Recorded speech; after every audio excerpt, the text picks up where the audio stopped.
voilà, toutes les révélations que nous devons avoir pour pouvoir vivre une vie de victoire, la vie de victoire à laquelle Dieu nous appelle.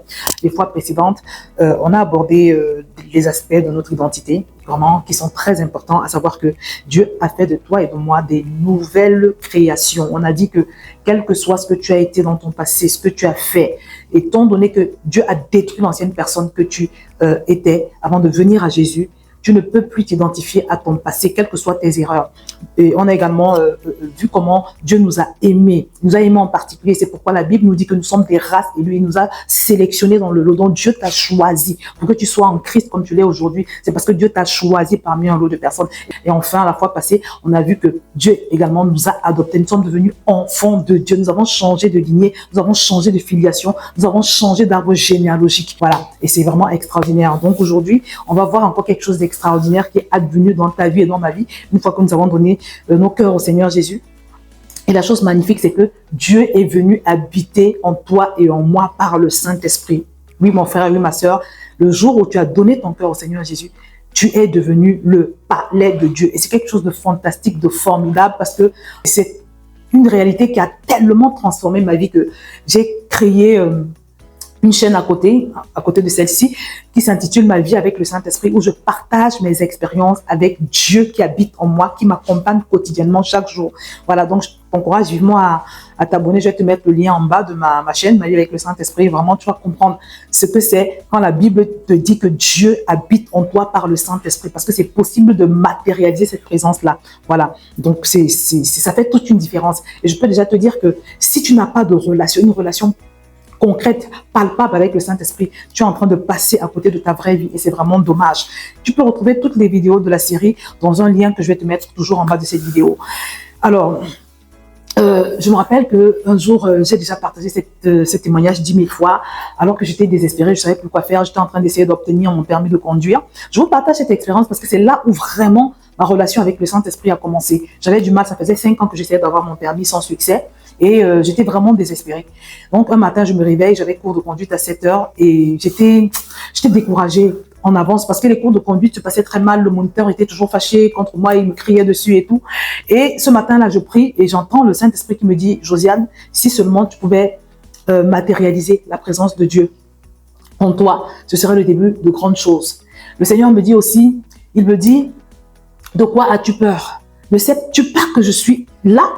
Donc, en fait, le Seigneur m'a demandé, il m'a fait comprendre qu'il était là, que quand la Bible dit que Dieu est en nous et avec nous, il ne s'agit pas simplement d'une phrase, c'est une réalité. Et le Saint-Esprit m'a poussé à matérialiser cette présence divine à l'intérieur de moi. Il m'a dit, quand tu vas faire le cours de conduite, dis-toi que je suis là avec toi, matérialise ma présence à tes côtés. Et c'est ce que j'ai fait. Et ce jour-là, je vous assure que toute la peur que j'avais à chaque fois que je prenais le volant, c'était envolé. Et j'ai fait une conduite excellente. J'avais fait une conduite excellente ce jour. Mon moniteur était choqué. Il était bouche bée. Quand le cours de conduite s'est terminé, il m'a regardé comme ça. Il m'a dit, mais madame, vous êtes bizarre. Je vous assure, c'était incroyable. Et c'est comme ça que c'est vraiment à partir de ce moment-là que je me suis dit, alors, donc c'est vrai ce que la voix que j'ai entendue le matin m'a dit en fait. Donc c'est vrai que, en fait, quand tu réalises que Dieu est en toi, ça change tout. Ça change tout, je vous assure. En fait, tu cesses d'avoir peur. Non seulement tu cesses d'avoir peur, mais tu cesses de te sentir seul. Tu cesses de te sentir impuissant. Parce que tu sais que le Dieu très haut est avec toi. Il est en toi et il est avec toi. Je t'assure, mon frère, ma soeur, si tu regardes cette vidéo et que tu n'as pas encore cette relation avec Dieu, non seulement tu passes à côté de ce que tu devrais vivre normalement, mais je t'encourage, je t'invite urgemment à demander pardon au Seigneur. Parce que quand Jésus partait, d'accord, il nous a dit, je ne vous laisserai pas orphelins. Il nous a laissé le Saint-Esprit. D'accord? Il nous a laissé le Saint-Esprit pour que justement nous puissions avoir de l'assistance. Parce que la vie sur terre est tellement difficile. Il y a tellement d'épreuves, tellement de combats, tellement d'attaques, tellement de choses. Donc la vie sans le Saint-Esprit, c'est juste pas envisageable en fait. C'est pas une vie. Si tu es chrétien, même si tu as donné ton cœur à Jésus, tu n'as pas de relation avec le Saint-Esprit, alors je peux te dire que tu ne vis pas, mais tu vivotes. Tu es en train de, comme je n'arrête pas de le dire, de passer à côté de l'essentiel, de quelque chose de prodigieux. Tu es en train de passer à côté de la vie que Dieu a prévu que tu vives. Donc, je t'encourage à demander pardon au Saint-Esprit de l'avoir ignoré jusqu'ici et de commencer même vraiment à marcher avec lui. Marcher avec lui, c'est quoi? C'est-à-dire que tu ne fais rien sans demander au Saint-Esprit. Tu ne fais rien sans prier. Voilà. Parce que Jésus disait dans la Bible, il disait, ma nourriture, c'est de faire la volonté de Dieu. Ma nourriture, c'est de faire la volonté de Dieu. Jésus vivait pour la volonté de Dieu. Il ne faisait rien sans demander au Père. Il ne faisait rien sans consulter le Père. Et de la même manière, quand tu regardes des hommes qui ont réussi leur parcours dans la vie, dans leur vie, les grands hommes de Dieu comme Moïse, comme David, c'était des gens qui consultaient tout le temps Dieu. Ils ne faisaient pas un pas sans Dieu. Il y a une belle chanson que j'aime bien, qui est chantée par le pasteur Mohamed, qui dit le refrain, c'est pas un pas sans toi. Donc la vie avec le Saint-Esprit, c'est pas un pas sans lui. Là où tu me vois là, tel que je suis, j'ai demandé au Saint-Esprit comment je m'habille pour tourner cette vidéo. Je lui ai demandé tout le détail en fait. Quand je me réveille le matin, je lui demande la feuille de route. Quand j'ai des projets, j'ai des pensées qui arrivent et que je me dis que peut-être c'est le Saint-Esprit qui me parle, je vais demander sa confirmation. Je ne fais rien sans demander au Saint-Esprit. Et je vous assure que c'est prodigieux parce que tu cesses de te sentir livré à toi-même. Et d'ailleurs, c'est pour ça que la Bible nous dit en Galates chapitre 5 au verset 16, laissez-vous conduire par le Saint-Esprit. Et de cette façon, vous n'obéirez pas aux désirs qui animent l'homme livré à lui-même. Donc, ça veut dire que quand tu n'es pas conduit par l'Esprit, quand tu ne fonctionnes pas avec le Saint-Esprit, tu es livré à toi-même. Et tu es un chrétien dysfonctionnel. Or, Dieu n'a pas prévu que tu sois livré à toi. Voilà, tu te sens affaibli parce que tu fonctionnes tout seul. Et pourtant, Dieu t'a donné un puissant assistant. Dieu t'a donné un puissant GPS. Je vous assure, quand tu vas te relationner avec le Saint-Esprit, ta manière même de lire la Bible, de la comprendre va changer. Parce qu'il va t'expliquer les versets. La Bible dit que la lettre tue, mais l'Esprit vivifie. La Bible, le Saint-Esprit va rendre ta méditation de la parole vivante. Moi, avant d'ouvrir ma Bible le matin, je dis Saint-Esprit, enseigne-moi. Parce que je sais que c'est le Saint-Esprit qui me permet de comprendre la pensée de Dieu derrière la Bible. Vous voyez, j'ai expérimenté des choses incroyables. Je suis passée par une situation atroce qui a duré 7 ans. Je ne savais pas quoi faire. Je criais tous les jours devant Dieu. Je pleurais devant Dieu. Et puis un matin, j'ai comme une vision ouverte. Ça, c'est un témoignage que j'ai souvent partagé sur VTV. J'ai comme une vision ouverte. Et j'entends le Seigneur, il me montre d'abord ce qui se passe. Que la situation que je vivais était spirituelle, alors que je pensais que c'était quelque chose de naturel. Il me montre que c'est spirituel. Et puis après, j'entends une instruction du Seigneur qui me dit de prendre un jeûne de 14 jours. Je vous assure que j'ai pris ce jeûne de 14 jours. Et le 14e jour, cette situation s'est arrêtée. Une situation qui m'a fait souffrir pendant 7 ans, les amis. Le Saint-Esprit est réel. Le Saint-Esprit, il est véritablement en nous. Le Saint-Esprit est véritablement notre guide. Le Saint-Esprit est véritablement celui que Dieu t'a donné pour t'inspirer des solutions quand tu te sens coincé, quand tu ne sais plus quoi faire. C'est pourquoi, mon frère et ma soeur, tu ne peux pas te permettre de vivre sans le Saint-Esprit. Je vais encore t'inviter à t'abonner à ma chaîne. Voilà, je vais te mettre le lien de ma nouvelle chaîne, Ma vie avec le Saint-Esprit, et tous mes enseignements sur le Saint-Esprit. Parce que même sur cette chaîne BTV, j'en ai pas mal d'enseignements sur le Saint-Esprit. Donc, ce que je vous partage est tellement fondamental. Dieu ne peut pas être en toi et tu l'ignores. Le problème, c'est que comme il n'est pas intrusif, tant que tu l'ignores, tu n'auras aucun de ses bénéfices. Il va te laisser faire tout ce que tu veux. Et souvent, ce qui se passe quand on ignore le Saint-Esprit, on vit notre vie, d'accord? Et c'est quand on arrive, voilà, on se retrouve dans l'impasse qu'on se tourne vers Dieu. Et c'est dommage. Le Saint-Esprit me montre des choses en avance.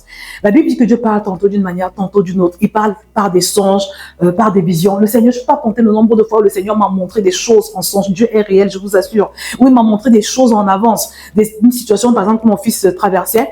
Je pensais que j'avais l'habitude de réprimander mon fils durement, de manière très dure, jusqu'à ce que je fasse un songe un jour. Et dans ce sens-là, le Seigneur me montrait que le problème de l'enfant est spirituel, que l'enfant est attaqué, il est attaqué par des esprits. J'ai arrêté de voir les choses de cette manière. En fait, c'était clair, hein? Le rêve était très clair. Donc, mais je veux dire, j'étais ahurie, je n'en revenais pas. Le Seigneur te montre, je ne peux pas compter le nombre de fois où il nous a montré des choses en avance. Et quand le Seigneur te montre des rêves, souvent, c'est pour que tu pries, pour que tu puisses contrecarrer les plans du malin. Et je vous assure que les rares fois où tu ne contrecarres pas les plans du malin, quand le Seigneur te montre quelque chose, je me rappelle une fois, par exemple, mon époux est arrivé d'un couple qu'on connaissait, il arrivait qu'ils avaient divorcé, mais comme à nos yeux, c'était des gens qui s'entendaient très bien, c'était un super couple, un couple exemplaire à nos yeux, on n'a pas pris la peine de prier, et je vous assure que même pas une année après, ils avaient divorcé, comme dans le songe. Donc Dieu parle par les songes. Très souvent, quand tu fais un songe d'une situation qui va se passer, qu'elle soit bonne ou mauvaise, c'est Dieu, c'est le Saint-Esprit qui est en train de te parler par ce biais-là.